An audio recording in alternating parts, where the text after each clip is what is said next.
everyone to the July 11th Select Board meeting. If you'd all please join me in the Pledge of Allegiance. I pledge allegiance to the flag of the United States of America and to the republic for which it stands, one nation, under God, indivisible, with liberty and justice for all. Great. First up, we have the... Can you I'm sorry. start with a roll call, please? Yes. Chairman Georgiantis is feeling a bit under the weather this evening, so he will be on the phone, so everything tonight will be a roll call vote. So for attendance, Pete, do you want to go ahead and Yep, Pete confirm your Georgiantis. attendance? Mark Lemay. Kelly Boyer? Hollis Adams. Jim Craig. All right, great. So first up, we have the acceptance of the 6/27/2022 public and non-public minutes. Does anyone have any corrections or comments? I'll make a motion, we do the 6/27/22 public and non-public minutes with corrections if need be. Second. Great. We'll do a roll call vote. Pete? Yes. Yes. Yes? Yes. Yes. Great. That's going to pass. Next up, we have announcements. And this is for a traffic alert for Bog Road for the bridge closure. The Goffstown Department of Public Works announces the closure of Bog Road at the bridge between number 168 and 175 for bridge work starting Tuesday, July 12th. The road will be closed to all traffic and remain closed overnight. The traffic shall deter to Lesnick Road and Mountain Road. Please follow the detour signs. Please contact Goffstown DPW at 603-497-3617 with any questions. That's it for announcements. Derek, do you want to get started on the... Sure. Yes, so if you turn to tab 5, you have the town administrator's report. First item is your committee meeting schedule. Tomorrow night at 6 p.m. the sewer commission is in this room. I got it. Thank you. Thursday at 6 p.m. the planning board. Yes. Thank you. Next week on Wednesday at 6:30 p.m. the library trustees will be meeting. Yep. And 7 p.m. the Parks and Rec Commission will be meeting at Parks and Rec Center. Yes. Thank you. And Thursday at 7 p.m. CIP should be having their last meeting. In your next page, you have consent agenda. You have employee status reports. You have a resignation of a DPW seasonal laborer. You have a new hire of a DPW seasonal laborer. New hire of a DPW truck driver. A transfer of a DPW solid waste driver to solid waste operator. A promotion for a DPW truck driver to solid waste truck driver. You have a DPW truck driver successful completion of probationary period. You have a building and assessing secretary successful completion of probationary period. And then you have educational degree and military incentives for 9 non-union employees at the police department. They pay them out in rather than an hourly incentive, it's twice a year. Motion to approve the consensus agenda as presented this evening. Second. Any questions? Any discussion? Pete? Yes. Yes. Yes? Yes. Yes. Thank you. At your next page, Primex, who provides our property liability insurance as well as our workers' compensation insurance. We're coming to the end of our what's called a CAP agreement. It's our contribution assurance program. Basically, it locks in your rate with an annual increase to be no more than, and our agreement is coming to a close at the end of this year. We're looking to reestablish with them that program for January 1st, 2023 through the end of 2025. The guaranteed maximum increase would be 7% for property and liability coverage and 8% for workers' compensation coverage each year. And as you can see, Danielle has included here that in 2022 as well as 2021, we actually had premium holidays where we received a portion share back because the actual claims that were put in against both of those insurances. So the recommendation is to enter back into and renew coverage for that 3-year period.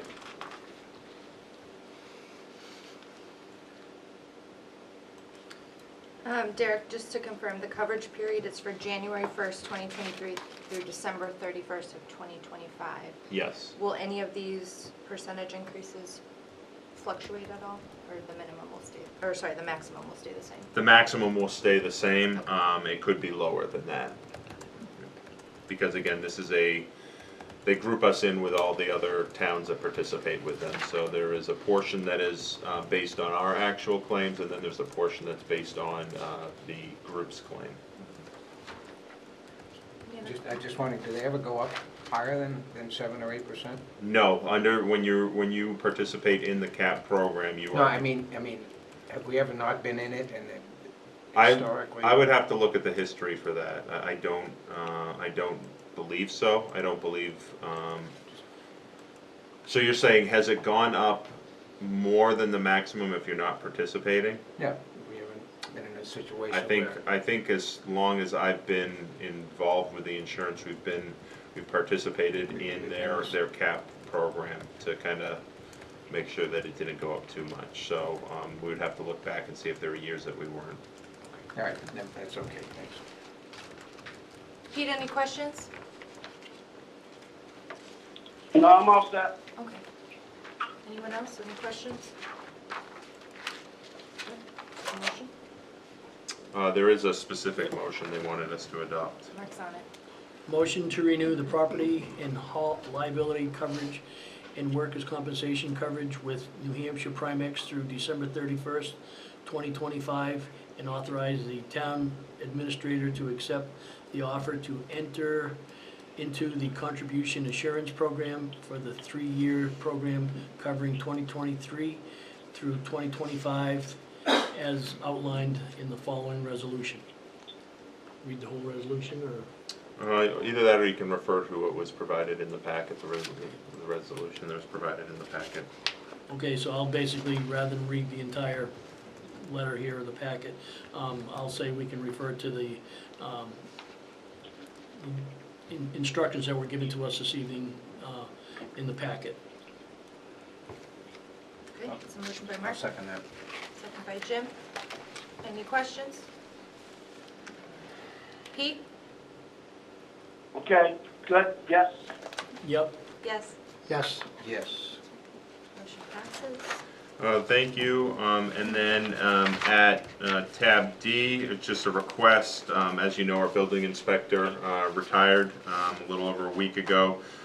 We do not have a permanent replacement in place at this time. We're still taking applications.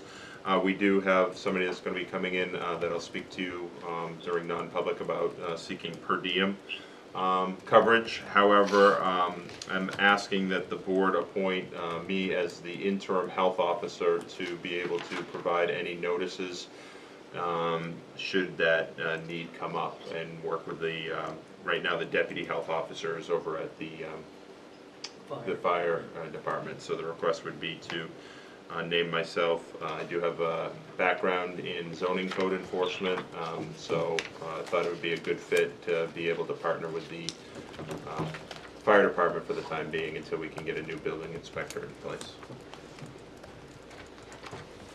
I appreciate you offering. I only have one question, Derek, is how much work will this involve to get into this position, and how much will your other positions suffer?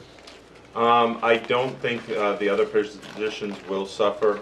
This is, for the most part, this is only when we receive a health complaint. Okay. And we have the standard forms that Mark used to send out. And then the only other one would be to, anytime there is inspection of childcare facilities.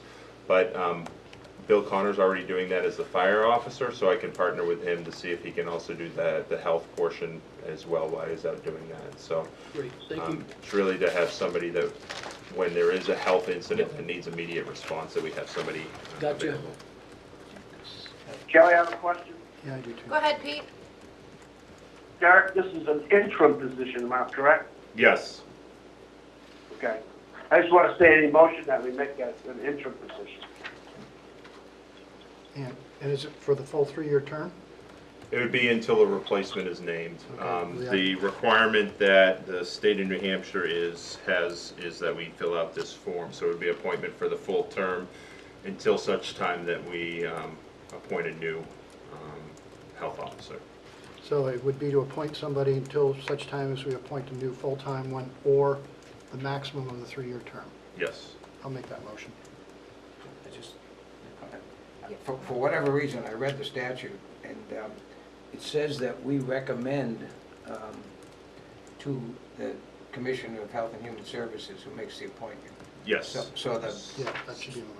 Yeah, so the motion would be rather to than- make a recommendation. Right, okay. Yes. Thank you. I'll modify my motion to include that. All right, Collis modifies his motion. Do we have a second? Sure.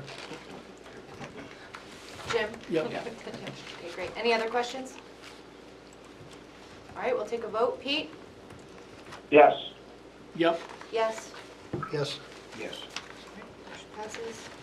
And, yeah, great. We'll pause for a second. I'd like to open it up to public comment. Do we have anyone here for public comment?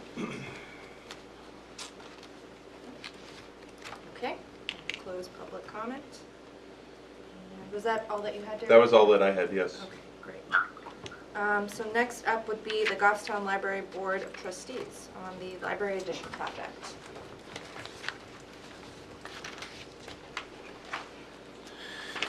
You just state your name and your position. Samantha Holman, and I am the chairperson for the Goffstown Public Library Board of Trustees. good evening. Great evening, thanks for being here. Thank you for having me.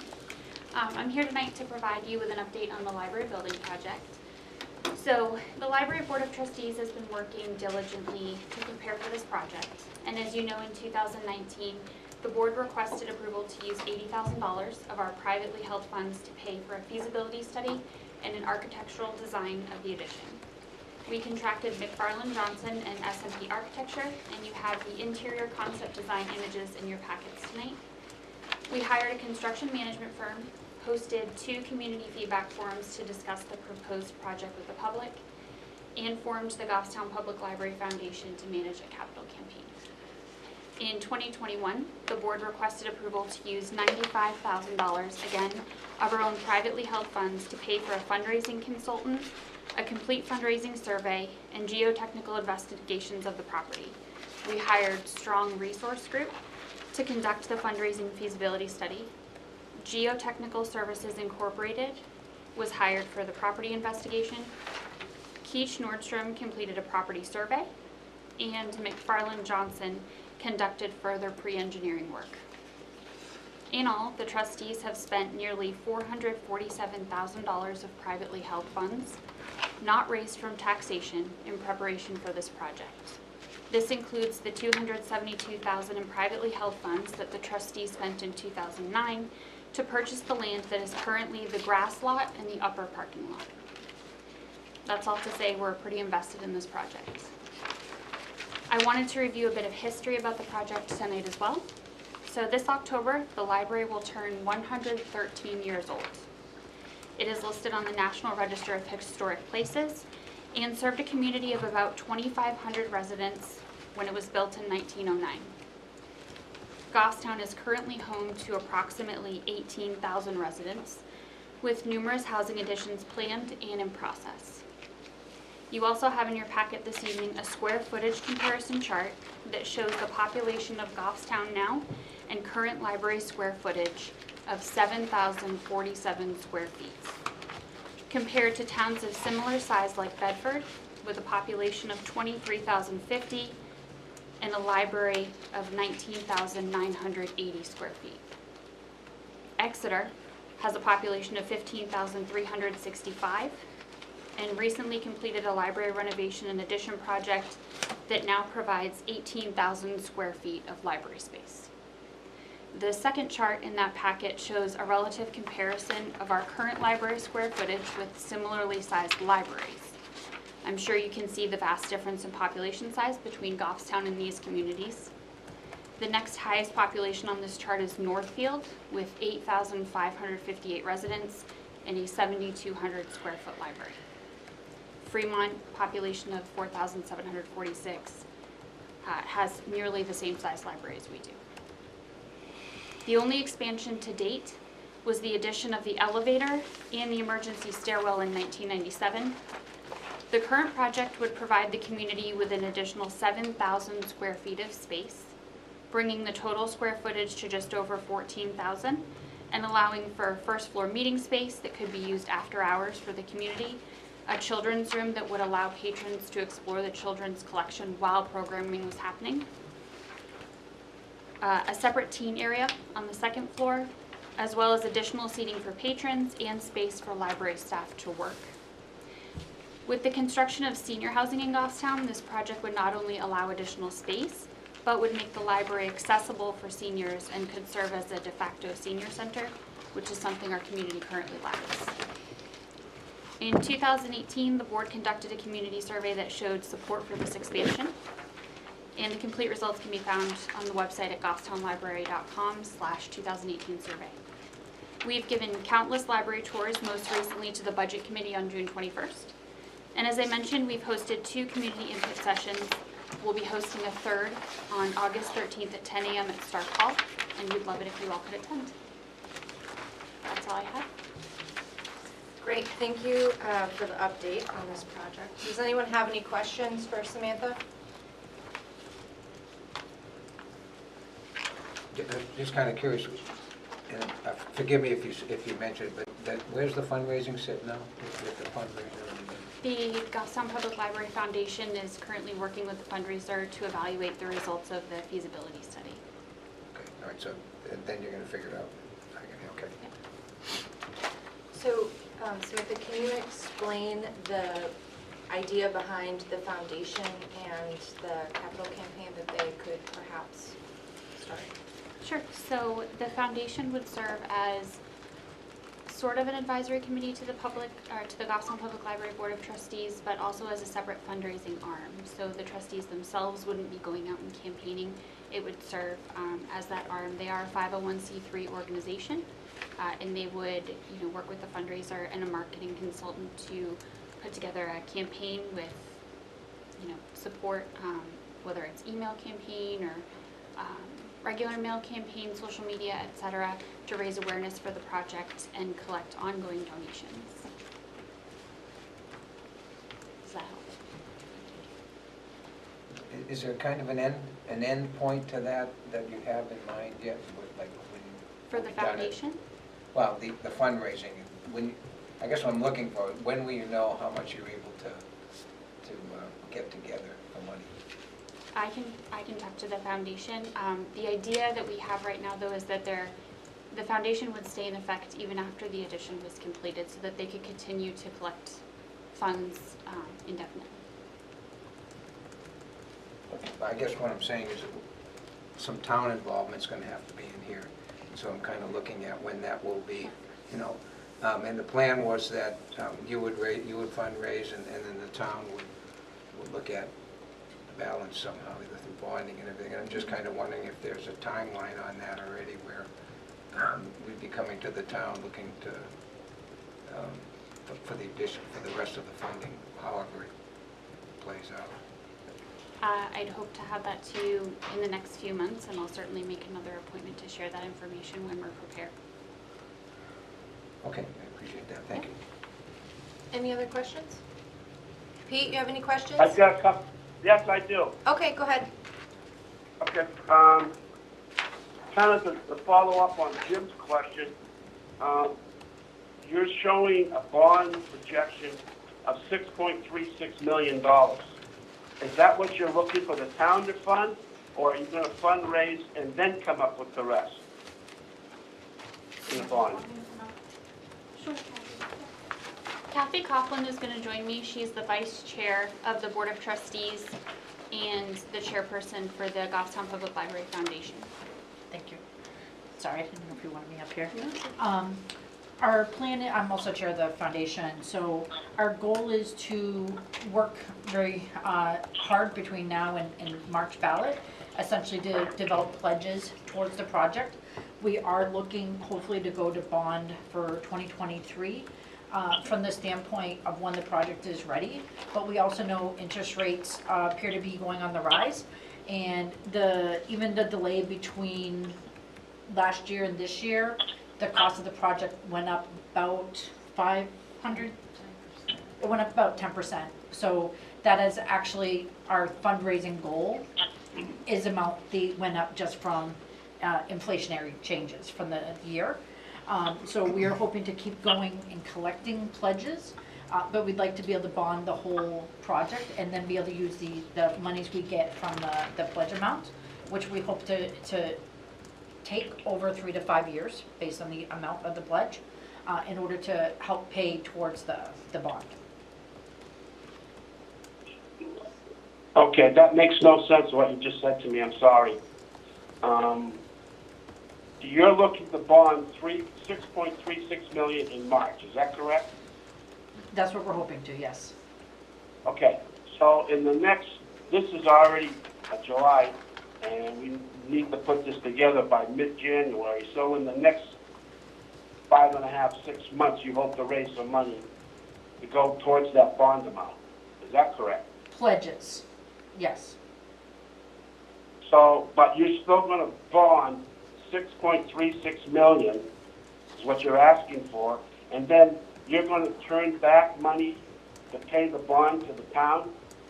Yes, we're hoping to use monies raised via the fundraising to put towards the bond. Derek, how does that work? So if this were to go to town meeting as a bond and pass, the town would be responsible for the bond. And the foundation would be receiving those pledges and then collecting those pledges. And they would be turning them over to reduce the debt service portion that's in the operating budget. But ultimately, the town would be responsible for that bond.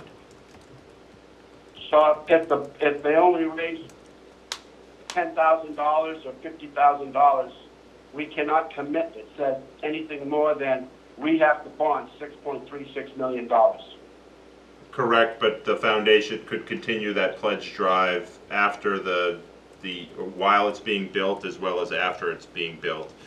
Because again, Yeah, but you don't know for sure if that money's coming, so that's not a guarantee of anything. Okay, so the request is going to be for a $6.36 million bond in March. That's what we're hoping to, yes. Okay, thank you. And we did think about trying to actually get the monies in hand, but with, like I said, the amount that our fundraiser said that we could raise is approximately $500,000 to $650,000. And just the difference between our budget between 2021 and 2022 is that amount of money. And so we're afraid that if we try to get that money in hand, the pace of inflation will outpace the amount of our fundraising, and it would make it a wash. Okay. Any other questions? Got one more question. Yep, go ahead. Card members. How many card holders do you have for the library at this time? I don't have the exact number of card holders, but I do know that it has gone up 6.32% year over year. And we can get you that information Yeah, I can as get well. Uh, it for you. And how many are from, this is the information I'd like how many from Goffstown and how many from Penazzo? So I would be looking for 03045 and then the Penazzo zip code. I don't know that I can give you a by zip code breakdown of card holders. That may, I would have to check. we'll have to I don't check. have the answer off the top of my head. Any other questions? Pete, you got anything else? No, that's it. Okay. Well, thank you guys for the update, and then we will look forward to some follow-up information and then the next appointment that you set with us. Okay? Thank you. Thank you. Thank you. And anyone who can come to the listening session, we would certainly appreciate it. Thank you. And what was the date for that again? August 13th at 10 a.m. in Stockholm. Okay. And can you email us the? I think we have a flyer, so Okay, we'll share that flyer with you. That would be great. Thank you. Let's see.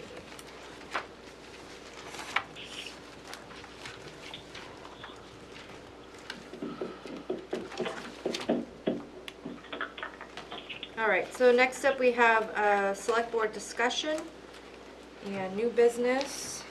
We don't have any new business on the books. Does anyone have anything they'd like to bring up?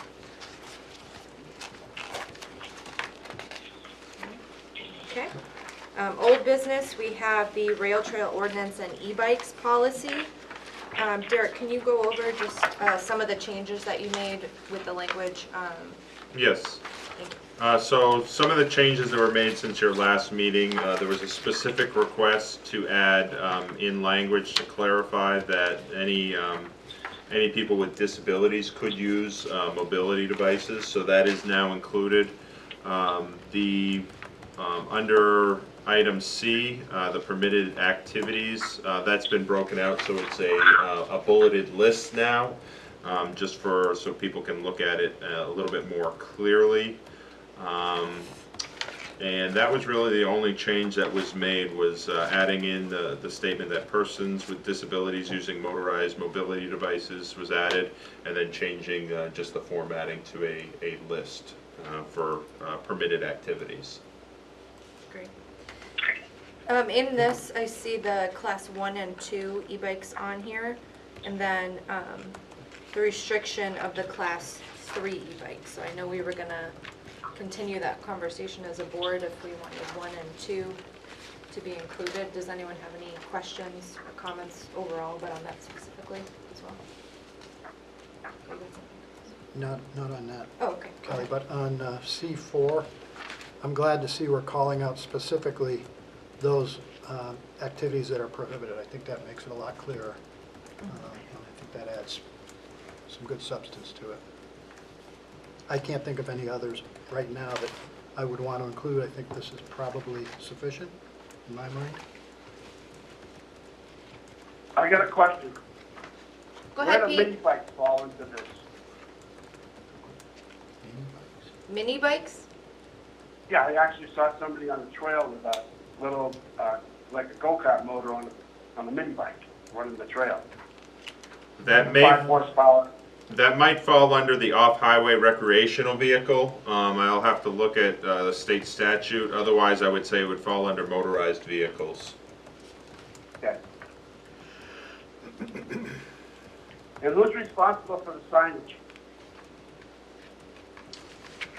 That is not specifically stated in the ordinance, but I would work with Parks and Rec as well as DPW to make any changes that we need to do for updating signage for the changes that are included here. We need to make sure, Derek, that the signs are large enough to read, not like the signs where they have the stoplights where you can hardly read them, that they're blinking red, you can go. But make sure the signs are large enough that people come flying down through there, can see them and understand them. Okay. Yeah, I agree. Any other questions?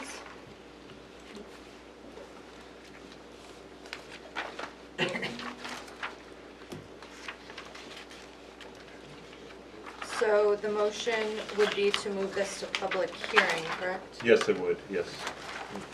I'll make that motion, Kelly. Great. Second. Motion by Collis, second by Jim. Pete, it was a motion to move it to public hearing. I heard it, I'm good, yes. Okay. Yes. Yes? Yes. Yes. All right. So that will go to public hearing. Derek, and you'll get us the dates. Get that posted for us. Yes, you're going to have your traffic ordinances at your next meeting, in the first meeting of August. So I will add this one on as well, so we can do them the same night. Great. All right. We got the action matrix. Any update on the police station? No. Okay. Policy work group, still working on that. Collis, any update to the village pedestrian bridge? We're just trying to get the initial meeting scheduled. Yes, I think this board just needs to get into volunteer nomination forms and appoint the rest of the members. So I'll work on that for the select board's meeting, and then we can start getting that committee moving. For the next meeting? Yep. Okay, thank you. All right, out of service. Looks like we still have quite a few out of service. Any updates to any of those, Derek? No. Nope. Question, is Primex Are they really actually looking for a chassis for that ambulance, or are we in limbo with them? Primex is not. The fire department is actively working on a solution for that, All right, and has been in constant contact with Primex on what the best options are for the town. I know that the chief was looking at I think it was a full unit down in Massachusetts a couple weeks ago, Yeah. so. all right. So yeah, maybe the wording on that. Yeah, we could- The fire department is working on finding the replacement. Yep. And then coordinating the payment with Primex, the Could we insurance. make that, I can clarify that Okay. language, yes. Thank you, Derek. Yep. Any other questions? Anything to add? Okay, and we'll open it up for our final public comment. Anyone here for public comment? No? Okay. Mark, you got a motion? yep, we're going to non-public session, RSA 91A:3, if necessary, for A, compensation, B, hiring, and D, land. Second. Yes. Motion by Mark, second by Collis. Pete had a yes? Yes. Yes. Yes. Yes. All right, that concludes tonight's public session of the Goffstown Select Board July 11th, 2022 meeting.